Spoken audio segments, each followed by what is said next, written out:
Today we're going to do something a little different. We're not just going to lay out the features of some system for doing good. Nah, we're going to follow its creation story. And this is a story not about adding cool new things, but about surviving. Surviving a series of relentless, absolutely brutal stress tests that were designed to tear it apart. So let's just start with the big question, right? It's the one that drives this whole thing. You have this amazing idea to make the world a better place. How do you make sure it actually works? How do you make it last?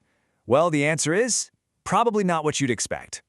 You do it by trying your absolute hardest to destroy it. You embrace this idea of adversarial design. You go in assuming that every single person could be flawed or biased or even just straight up malicious. You assume your best ideas are going to get corrupted, and you build its strength not on hope, but on the scar tissue from its own failures.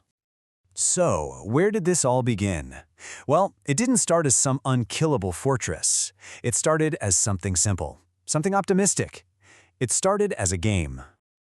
The first draft, the initial concept, was really straightforward. The idea was, hey, let's make doing good feel like playing a game. You could join these quests, like cleaning up a river or coding an open source app, and you'd get credit for your proof of impact. And the really key part? The people being helped, these beneficiary councils, they were the ones in charge. It was all so clean, so hopeful, so logical. And it was completely, utterly incomplete. The first major crisis, the first time the whole thing almost fell apart, had nothing to do with code or economics. It was a failure of the human soul. See, the designers suddenly realized they'd built this perfect machine, a machine for cranking out positive outcomes. It was an efficient, logical, unbreachable citadel. But nobody wanted to live there. It was cold, empty. It was like a body with no soul, a factory with no home. A system for human beings to flourish needs a lot more than just metrics and tasks. So they split it. They gave the system two hearts. You've got the citadel, which is for the work. That's where you're measured, where there are consequences, where you get to the truth through hard debate. But then you have the hearth, and that's for life. That's a space for play, for art, for forgiveness, a place where you're not being scored. One protects the mission from our flaws, and the other one, it protects us from the flaws of the mission. Okay, so with the soul of the system protected, the next round of tests went after a much bigger target: political power, tyranny, and, control. And you could just see the beatdown right here. The system got broken over and over again by these really specific failures. The rules of the founders becoming a tyranny for their grandkids, a flood of fake users trying to overwhelm the network, a system that became so safe it got stagnant and boring. Every single one of these failures forced a complete back-to-the-drawing-board rethink. And here's the core problem they kept running into: systemic capture. It doesn't matter how clever your rules are. If there's only one system, only one city, someone is going to figure out how to take it over. Could be the founders, could be some charismatic leader, could be a rich elite. It doesn't matter. A single point of failure is always a single point of capture. The solution they landed on was radical.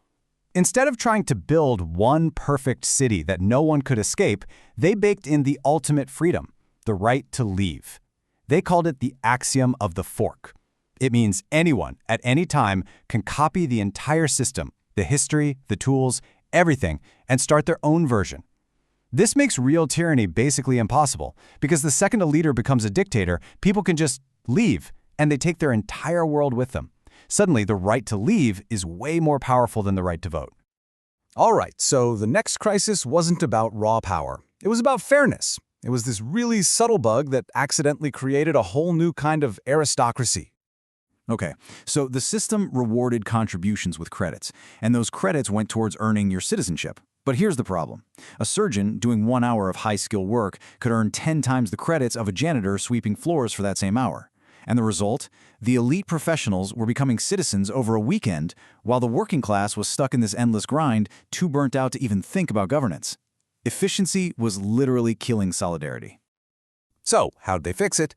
Well, they didn't get rid of the market or the idea of skill. They just split it. You can earn up to half of your citizenship credits doing your fancy high-skill job. But to get that other half, you have to earn general credits.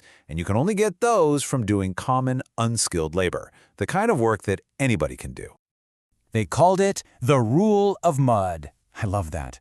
The surgeon has to sweep the floors. The brilliant coder has to serve food in the hospice. It forces everyone, no matter how talented or rich they are, to have some real skin in the game.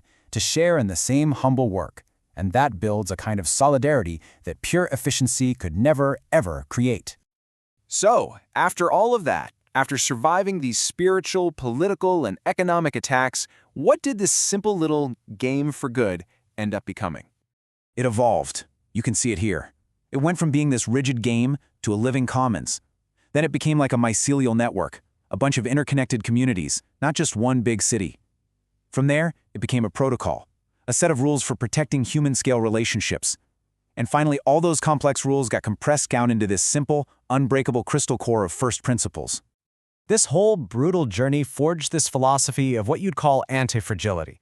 The system isn't strong because it can't be broken. No, it's strong because it's made of lots of smaller things that can break, and that allows the whole thing to learn and adapt.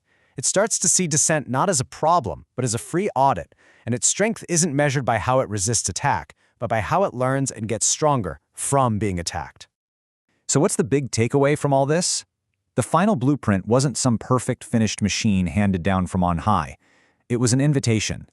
The designers finally realized that a perfect design, if you just impose it on people, is just another kind of prison.